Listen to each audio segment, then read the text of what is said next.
aptly named after its founder, Moses Cleveland, way back in 1796. Straight ahead, we've got a good one on tap here between the Seattle Seahawks and the Cleveland Browns.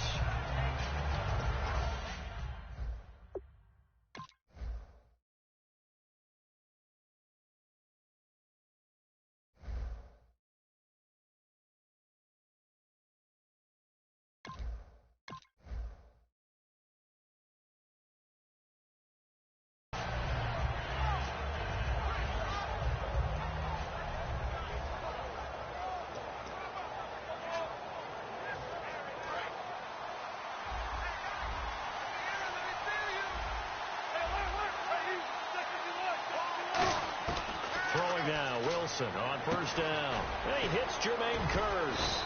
And they're able to get this one across the 35. 16 yards on the game's first play and a quick first down. One thing I can say pretty safely, that route is not called if you don't have a guy who can throw the ball and put some mustard on it. Because if you go lollipop it in the middle of the field, bad things usually happen. It takes a strong-arm guy who can... And no escaping this time as he'll go down. They got him for a sack. Emmanuel Agba in there to drop him, and it'll be a loss of about 8. On second down, here's Wilson. And the grab made by Doug Baldwin. And able to get this one across the 45 before he's brought down. Baldwin coming off his first Pro Bowl appearance. He had career highs, Charles, in catches with 94, over 1,100 yards. That also a career high. Pretty good season for Doug Baldwin. And I think the place that he really started to take off was midway through 2015. The connection between he and his quarterback, Russell Wilson, where they were playing more from the pocket and bigger plays downfield, that just propelled him into 2016. That and anything he perceives as a slight, he uses it to his advantage, and he just goes out and plays. Similar to a slant, it's all about timing when you're throwing a crossing route. Quarterback and receiver have to be in sync, and when they put it on them just right and catch it full speed, running through a defense can often result in a big pickup of yardage. First and goal from the 5. Step it, and he will take this one in for the Seattle touchdown. Russell Wilson, a 4-yard touchdown scamper. And the Seahawks take the ball down the field and score on their opening drive. And this will give the Seahawks a 7-0 lead. Hauschka now to send this one away following the score. And a fair catch signaled for and taken successfully.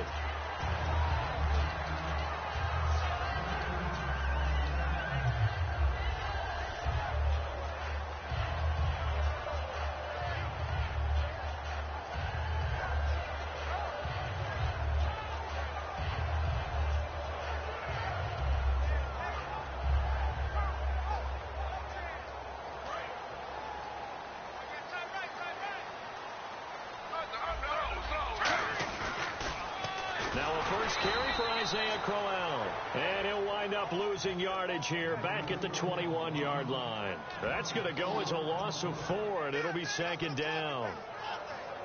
And a long way to go for the offense here on second down. Off the play fake. Here's Griffin. He's got a man. It's Corey Coleman. And a nice gain of 21 yards. And just a small glimpse there as to why they like this rookie so much. And that's why they lit up a little bit in our meetings with the coaching staff. Yeah, when we talked about him, they did. Yeah, they like his work ethic. This guy's running every route well in the route tree and getting better at it all the time, really honing his game. They expect a pretty good jump out of him as things continue to move on. Here's Griffin, and this is going to be caught. He won the fight for the football. It's a gain of 14 there, and it'll give the Browns a first down. And, boy, they had high praise for this rookie receiver when we asked the coaches about him, didn't they? They certainly did, and obviously they liked his measurables. Otherwise, they wouldn't have brought him onto the team. Height, weight, speed, all of that. But how about what they really said? Competitiveness. That's what they really liked about him. The way he goes after the football, competes for it, and decides when it's in the air, it's his and only his. And here's the offense today that hopes to get off to a strong start. To throw is RG3. And no escaping this time as he'll go down. They got him for a sack. Boy, he came in off the edge so quickly there. Look out, because that's exactly what it was being shouted by the offensive lineman to his quarterback, because he had no chance to block him. On third down, Griffin. And this is going to be incomplete. He was looking for Terrell Pryor that time, and that brings up fourth down. It's always tough for the guys throwing the football when they think they've got a completion and the ball's almost there, and then someone sneaks a hand or two in and bats it away.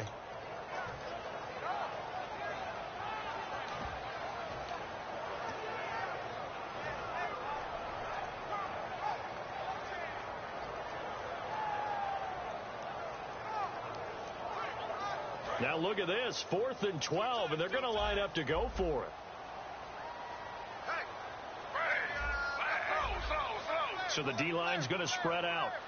The tight end changing his position. The play clock's running down. 4th down. Here's RG3. And this time he's got the hook up. It's complete. That'll be a gain of 15 yards. And they're able to move the chains as they convert on 4th and long. Brandon, I have one word for you after that completion for a first down. Lucky? Analytics.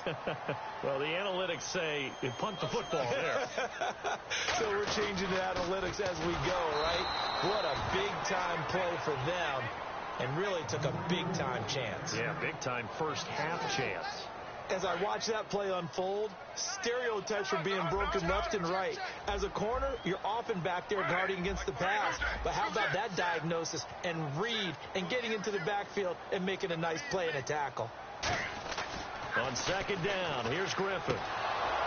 And the hit jarred loose. It's incomplete. Today's NFL, these big guys are featured receivers. They move them all over the place to try and find good matchups, and they had one. They were just unable to complete the pass.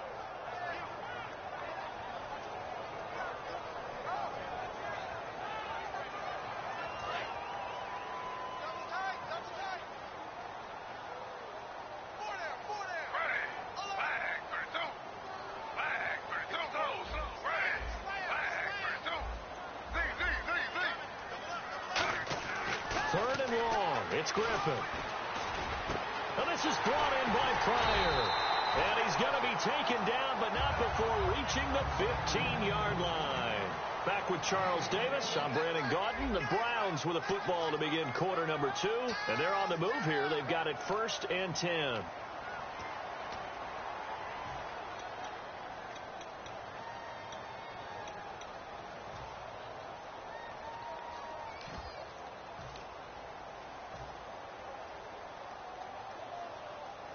Long drive. The defense just cannot seem to catch a break and get off the field.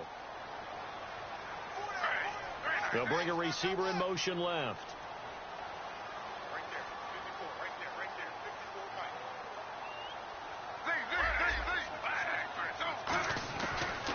A first down carry here for Johnson. He can't bring him down. The weight room does work. Officially no gain on the play, and it's second down.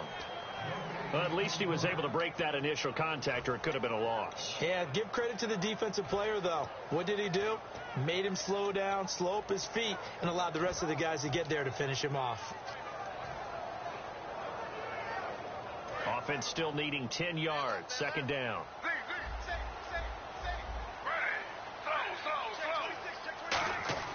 On second down, Griffin. And he can't corral it. Maybe a big missed opportunity there defensively in the end zone. And now third down. Not only did they drop what looked like an interception in the end zone, they blew a golden opportunity to shift the momentum. Now it's Griffin. And this is caught. Touchdown, Cleveland. Josh Gordon, a 14-yard touchdown. And the Browns are within an extra point of tying this thing up. As a former DB, you might not like to see that, but from a wide receiver's perspective, those are the plays they dream of. Correct on both counts, all right? Because once he took off, I mean, let's face it, that should have been done in Big Sky Country. Aren't any speed limits out there? And off he went. Glad I wasn't the one trying to chase him. This will be taken to the back of the end zone. And last Last year, that would have been a net gain of 5 on the return. This year, he stopped where he would have been if he had taken a knee, and that's at the 25. The Seattle now ready to march onto the field. And they'll just simply be looking to build off the confidence of the last time out where they scored a touchdown. And confidence is powerful, isn't it? When you scored once, you feel like you can go back out there and get it done again. Doesn't matter what the defense throws at them. They feel like they're in a groove right now, and they want to get out there and show it. Yeah, hoping to stay in that groove here this go-around. Well, you mind if we go off topic for a second? No, let's go. I like to do that randomly. AFC playoff contenders for this year that didn't make it last season. Who do you have that might get in? Well, I think Cincinnati's got to be considered there. Maybe they'd have an offseason that's calm, and they go into this season and try and get back to the playoffs where they had been perennials. How about Denver? Yeah. Remember last year, they didn't have the quarterback to start. Trevor Siemian played pretty well overall, but maybe they can get solidified there and ride that strong defense right back into the playoffs. I'm going to give you a couple a little bit off the pace. Indianapolis cannot afford to squander Andrew Luck, one of the better young quarterbacks in the game. They've got to get back to the playoffs. And Buffalo, brand new head coach, brand new people running the ball club. Let's see if they can figure it out, because I think defensively they can be awfully strong. It's caught on the left side by Baldwin. 23 yards on the play. I don't care how many times you tell the story, it never loses its luster for me. Doug Baldwin, undrafted out of Stanford, and plays like a #1 receiver should in the NFL. I don't care how you cover him. I don't care that his size isn't great. And no escaping this time as he'll go down. They got him for a sack. Christian Kirksey leading the surge there. He drops him for a loss of 6. Graham slotted out to the left. This time Wilson will throw. Drops it underneath for Rawls. And he'll take it down. And now a timeout called defensively by the Browns. They'll have 2 remaining as we step aside here in this second quarter. On 3rd down, Wilson. It's caught outright by Graham. And now the Browns are going to take another timeout. That's their second, so they'll have 1 remaining here in this second quarter. We'll be right back. So it looks like the offense isn't going anywhere. They're going to go for it on 4th and 7. They'll try and throw for it with Wilson. And he's brought down. Can't do anything with a football. It's a sack and a turnover on downs. And as the Cleveland Browns come back out on the field, they'll get going again on offense here in a second. But 1-15 this last year. And it's a franchise that since moving back to Cleveland in '99 has only been to the playoffs 1 time. Hard to believe, right? Just 2 winning seasons in that time frame only 2. as well. But I think there's optimism to be had here in Cleveland. I think that the fans, it's tough. And his first carry, he loses the football. Wow, that ball gets knocked free, but a teammate comes along and scoops it up. It's almost like baseball. Guys at bat, people are on base in scoring position. One guy doesn't get him home. The next guy comes through and picks him up. And avoids the turnover. They'll come up now in the Wildcat package. Out of the Wildcat, a wide receiver carry. And Barnage has it on the right side. And he's brought down, getting this one up to about the 35. And the game just keeps evolving. Big guys running those corner routes, so difficult to cover.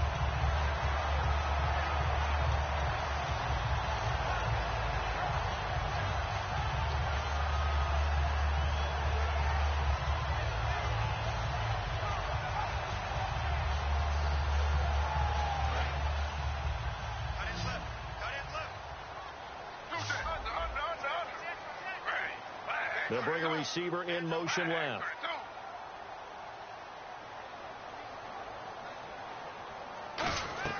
On 1st down, Griffin. They'll try and set up the screen. It's complete. And he is going to lose yardage here. It's a loss of 2 there, bringing up 2nd down. You know what the key to a good screen pass is, don't you? Bet you're going to tell me. Good blocking? Well, good blocking eventually. But first is good acting. You want to let the defenders go past you, leak out to whichever side or even in the middle where you want to set up the screen, and then you do your blocking. How about the read, though, by the defensive guys? They weren't fooled at all and actually ran with the lineman to where the play was and smothered it for a loss of yardage. And how about what Pryor did this year on a 1-15 team? 77 catches, over 1,000 yards, and we saw what an athlete he can be. We saw that in college, but, man, he can do a lot. And now he wants to be a wide receiver, and I think that's where the difference was, because you mentioned him being an athlete.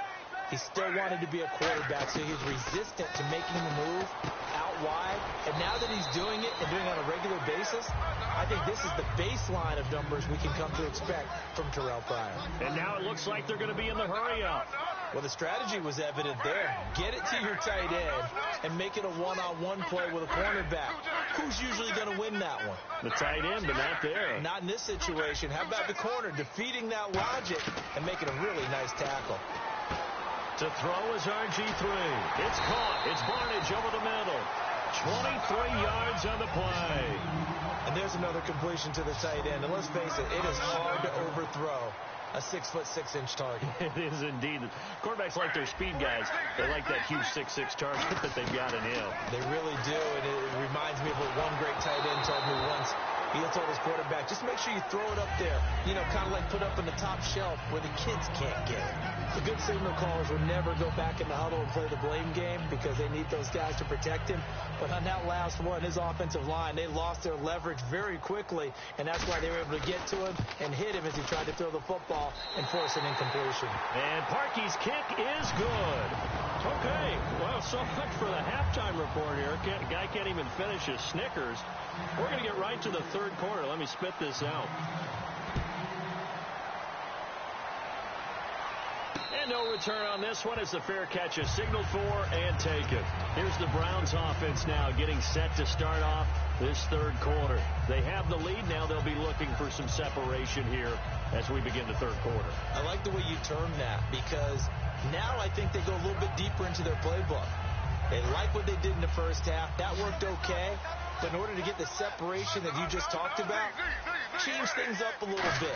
Change your tendencies. Try and hit them a little bit more with some things they didn't see in the first half. Let's see if they do just that. He'll get a nice chunk there on the first down run, and it's 2nd and 4. In my book, that's running the ball well, but with intelligence. How about him keeping the clock moving, staying in bounds? Yeah, even though it's the third quarter, you're thinking ahead, aren't you? This is where your running game can really help you with a lead in the second half. I agree totally. It's not just end-of-the-half situations that you worry about the clock. It's throughout the game. And with a lead, stay in bounds. Make them fight harder to try and catch you. Griffin now to throw on third down. That's complete. It's Gordon. Good defense holds him to only a yard, and it'll be 4th down. They didn't get the first down, but I have to say I do like the call. I like what they were trying to do. Try and hit your receiver on the run and see if he can pick it up, keep it on his feet, get a little rack yardage. Yeah, but a nice job defensively to get to him and keep him short of the first. Now it's Griffin. And this is brought in by Pryor. And he's got the first down yardage there as he takes it just across midfield. So here we go, 1st and 10 now. I don't know if I agree with that. I guess they don't care if I agree with that.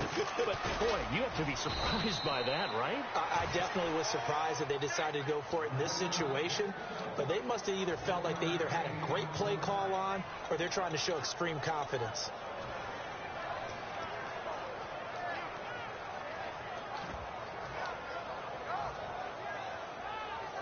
Second down, 9 yards to go. And they're definitely showing blitz here. They keep it on the ground. This time it's Crowell. Just a gain of a yard there, and now it'll be 3rd down.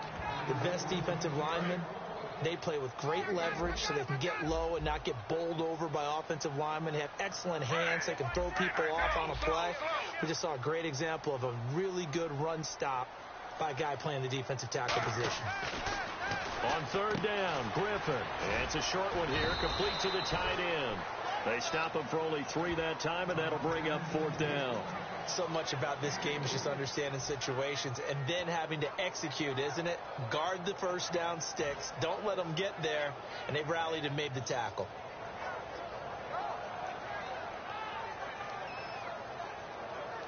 Too long for a field goal, too short to punt. That in-between range, and they'll go for it on 4th down. They'll try and throw for it with Griffin. And this is incomplete. Little lull in the action here to go over an offside offseason storyline that's kind of interesting. L.A. a couple years ago, they have no teams, and now they're going to have two with the move from San Diego to L.A. What does that mean for the league and for the Chargers? It seems like an easier transition, doesn't it, than St. Louis when they moved back to Los Angeles. Less culture shock. Less culture shock, less, obviously geography, the whole deal.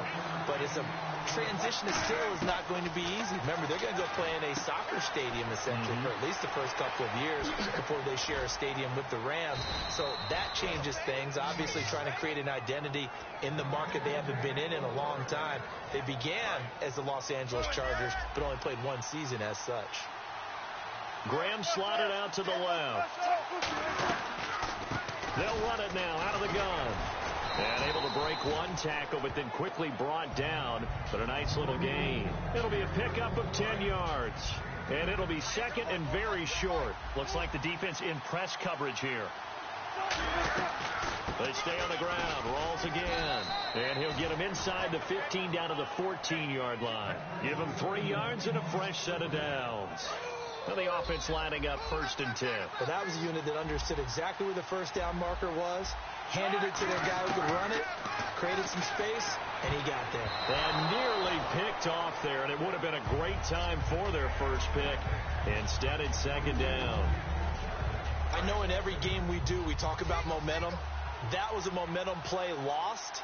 And now there could be a letdown because they didn't get the interception. Yeah, you could almost hear the... And he will score! Touchdown, Seattle! Luke Wilson, a 14-yard touchdown.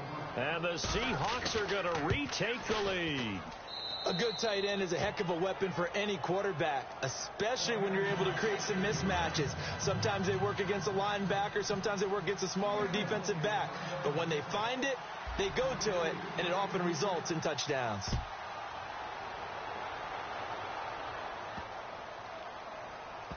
This will be fielded on the back line of the end zone. And now Cleveland geared up to take the field. And last time out, went for it on 4th down, turned it over, gave them great field position, turned it to 6 points, so they've got to recover here, Charles. It's amazing what one decision can do in the chain of events, right? The decision to go for it on 4th down. Caused all of it. It caused every bit of it, but it showed confidence. Hey, I've got confidence in you guys. Go pick it up for them. Didn't happen. Also showed confidence in the defense. They didn't pick up their end of the bargain, so now they've got to come back out and start over and rebuild that confidence.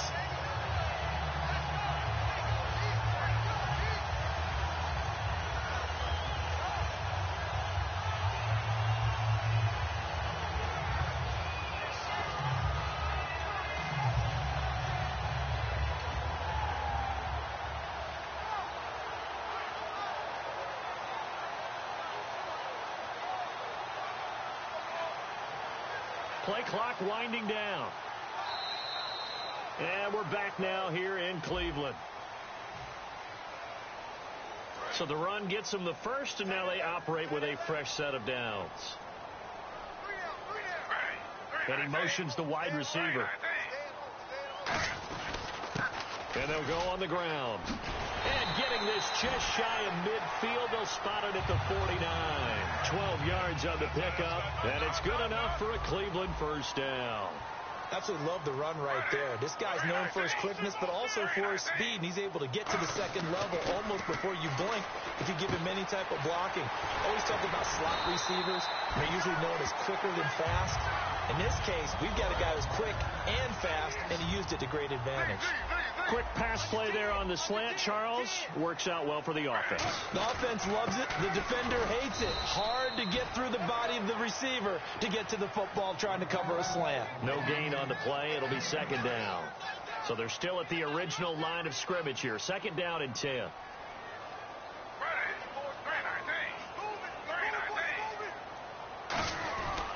They'll give it to him right up the gut. And he'll get about 3 as he's brought down to the 28.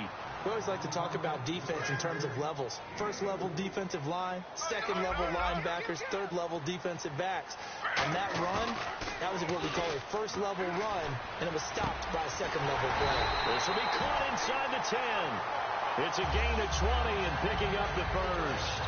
So on that play, defense was in the zone. They ran a crossing route offensively, but the defense there, you got to be good with communication, don't you? You certainly do, and it's not something that is really evident when you watch it on the screen. But everyone's talking, communicating, pointing, and it keeps you from chasing receivers because you have a specific zone you have to cover. When a receiver's in your zone and he crosses to another one, you got to let your guy know. They got a completion there, but I like the discipline they showed to stay in their proper areas and then make the tackle. 2 straight shots on the ground. Now on third, do you go to the air? I think the possibility exists, and if you're doing it, you're probably going play action since you ran it twice. But I often think that second down is the time you go play action and throw the ball. I say commit to the run and think about it being 4-down territory. Griffin. And that is incomplete. The intended target was Corey Coleman, and it's 4th and 4. And that was a nice play. He knocked it away, but obviously you want the interception in this situation. You want to take away any chance that they have any decision to make on 4th down. But things happen so quickly in the end zone in this compressed area of the field that you're just happy to knock it away and not allow a touchdown. The wide receiver moving to a new spot. Here we go. It's Griffin on, and he'll take it into the end zone for a Browns touchdown. Isaiah Crowell from 3 yards out, and the Browns have moved out in front here in the 4th quarter. Big 4th down conversion for the score, and the defense, that is a tough pill to swallow. Big time for them. How about them just deciding to go for it on 4th down and, okay, forget the field goal, because that looked like an easy 3 points. Yeah, you might have had a defensive breakdown in there, but they pressed the issue and found a way to get it into the end zone. Give them big credit for that. Now after the score, it's Parkey on to kick it away. This will be taken in at the 1. And he'll get it up just past the 20, and his guys will go to work at the 21-yard line. The Seattle now ready to march onto the field. And they're hoping to capture some of that magic they had last time out when they were able to put together a scoring drive. But they're still down here, Charles. Not the major concern, though, because of what you talked about. They scored the last time out. They feel good about themselves. They feel like their game plan is now in effect. They know how to attack and what plays they want to put together. But they've got to keep it moving in the right direction because, as you did note, they are down on the scoreboard. They'll look to throw. Out to the right here to Wilson. And he takes it down deep into enemy territory. A big play there on the catch and run. 75 yards. So after that big gain, let's see what else the offense has up its sleeve.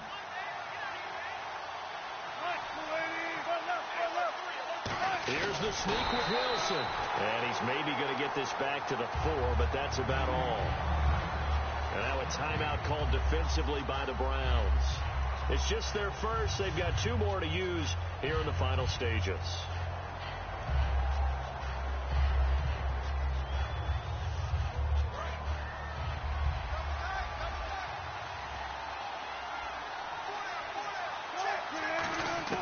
He'll look to throw.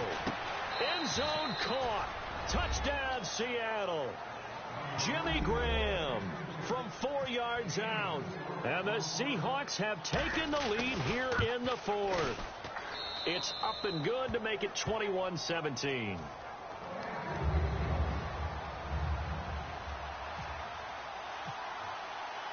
Hauschka now to send this one away following the score.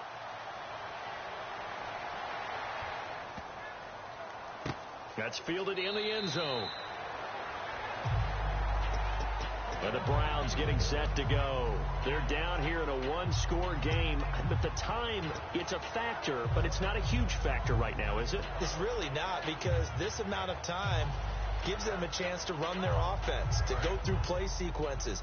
And this is what they work on every week in practice, usually on a Friday. They go over this type of a situation, late game situation. What are we going to do when we have the opportunity? They've called these plays a bunch of times. Now's their chance to execute them. They have the opportunity now. Here's the execution. Gets it to Gordon. And brought down, but not before reaching the 45-yard line. It's a gain of 20 that time. And the Browns are going to have a first down. And they're going to speed things up here.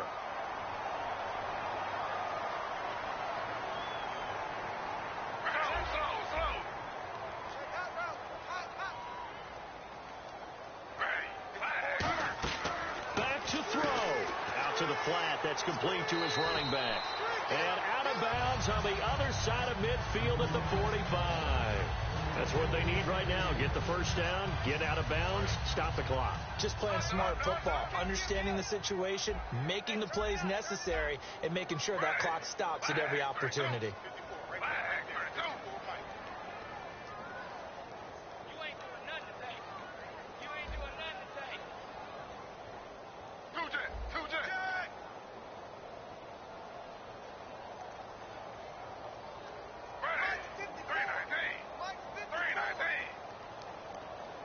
Coleman, the man in motion left.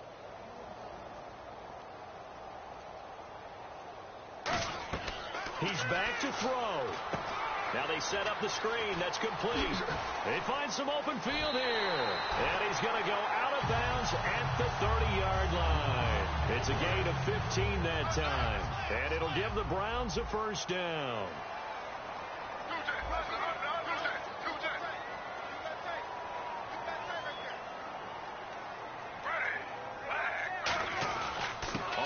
This is Jackson.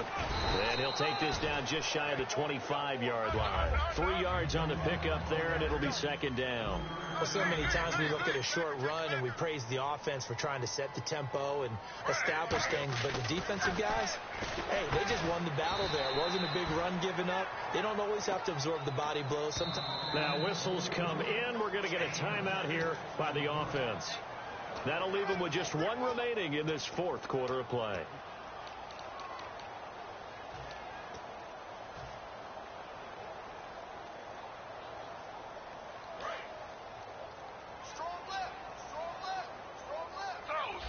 And how about the dime look here? 6 DBs on 3rd and inches. Daring them to run the ball. And he finds Barnage. He's got it.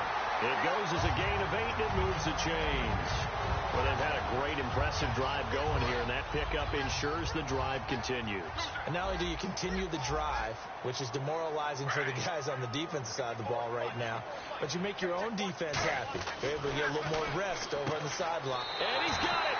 It's caught for a touchdown. And they have taken the lead here in the final seconds.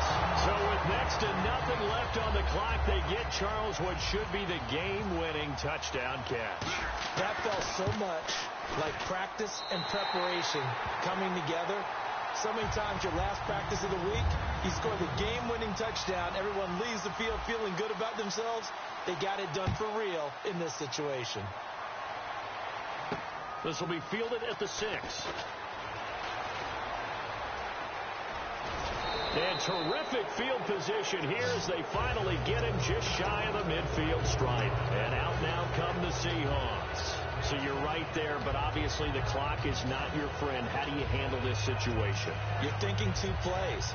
One, to get yourself in position for the second one, whether you're able to get into field goal range or you have to try another deep pass, another Hail Mary. But you're trying to get the first one to a receiver, get out of bounds, and give yourself a chance to set things up for an easier shot at it. Let's see if they can do it. Might be easier said than done. Now hold everything here. We're going to get a timeout by the offense. It's just their first. They've got 2 more to use here in the final stages.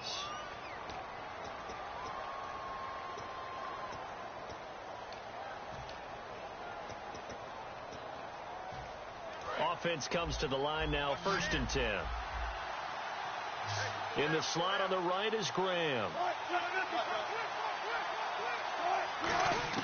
Back to throw. It's caught on the left side by Baldwin.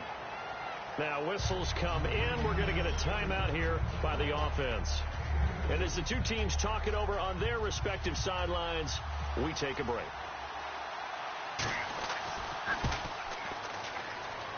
And his kick is good. It's a little teaching moment here. Overtime rules. Remind us how this goes, partner. Okay, so in the past, we had sudden death. First team to score wins, but no longer. Now, if the team receives the ball, scores a touchdown, they win the game. If they kick a field goal, though, or don't score, the other team gets a possession. And after both teams get a possession, then we're into sudden death. First team to score wins the game. Nothing between these two teams for 4 quarters. Here we go to begin overtime. This is fielded a couple yards deep. Here come the Seahawks now, set to take over on offense.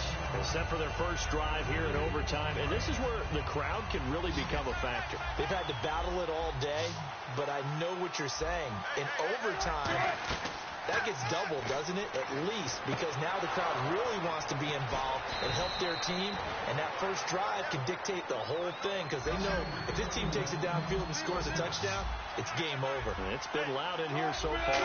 And the offense moving quickly to the line. Toward the sideline, and look at that catch. Dragging the toes, and that's going to be a first down. Well done. And passing yardage-wise, now up over 350 in this game. Pretty nice performance. Definitely that, which usually means you're putting a lot of pressure on guys trying to cover. If you're a defensive back and they put over 350 yards on you, you've had a long day. The key to everything, if you're doing it,